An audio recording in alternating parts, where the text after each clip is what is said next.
Right, Assalamu alaikum. This is now the third article. And I have two more articles to read and then I'm finished. I'll leave that some other time because I'm getting tired now.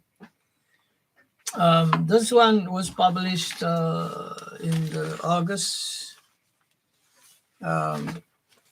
Education Watch with Muhammad Fadil Arnold.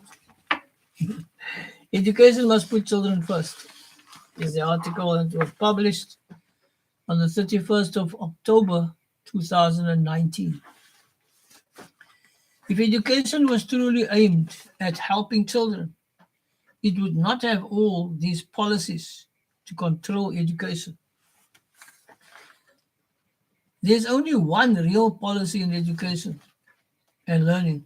Quote, every effort must be made to ensure that a stimulating learning environment exists in which a child feels safe, loved, and connected with friends, family, and the community in a way that his or her interests and talents are allowed to grow exponentially. Unquote. That's what I'm saying should be the one policy that covers everything. This simple policy will be the impetus for a dynamic nation that will soar beyond the expectations because each child enters the world with unique talents, skills, and capabilities needed for his or her future. It's a crime to limit a child's experience to serve adult ones. We are stifling our children with our own obsessions of grandeur based on our negative past and present distorted life.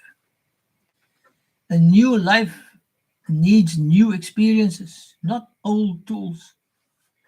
The advanced technological world is based on using discovered new truths found in an environment that challenges the creative potential of the individuals who are given freedom and finance to explore. Can our education become like that? Presently, we straitjacket young people within exams with old content. We often don't holistically understand, yet judge their progress on those disconnected facts. Our duty in life is to show and harness respect, value based thinking, consideration, care, excitement, positivity, exploration, and passion. I love that piece of mine. I'm going to read it again. Our duty in life is to show and harness respect, value based thinking, consideration, care, excitement, positivity, exploration, and passion. As adults, we expose our children to the exact opposite with mistrust through external exams and assessments at schools and universities based on the whims of the country's exploitive political economic agendas, not children's interests and passions. The changes in policies, curricular and assessment criteria show that valuable and lasting guidelines are not yet known by policy writers. Humility is a solid guideline of learning because it opens doors for collaboration, teamwork, mutual respect, and camaraderie.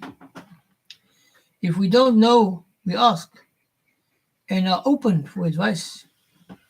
We must not pretend to know and then falter like we witness in the national and provincial education departments inappropriate policies that deteriorate educational progress. Ask children and parents what they want and how they can best be served. Departments of education ask their own infrastructural committees to advise them. The same disturbing outcomes are then reached. The socio-economic, education, and environmental dilemmas we are facing in the Western capitalist society, riddled with protests and wars, are created by our own hands and our complacency. British corruption inhibited the innocence of spiritual sexual union in youth marriages of the communities they occupied. The British decultured youthful marriages and community sexual advice. Mature youth with normal sexual attraction are kept in a confined space with constant stresses, masked by certifications. Stress inhibits reasonable behavior. This creates inf- inf- this creates frustrations that lead to crime, drug addiction, depression, rape, bullying, and oppression at schools and universities. Children today have become so desperate that they violate the private property and persons of principals and teachers with eagerness to be arrested so they can be recognized as heroes and get out of the madness of educational disregard for their true well-being. It's hoped the Interfaith 100 million employment project will come to the rescue of our trapped children, school children. Right, that's the end of that article, and I think I'm going to have to take a break. Whew,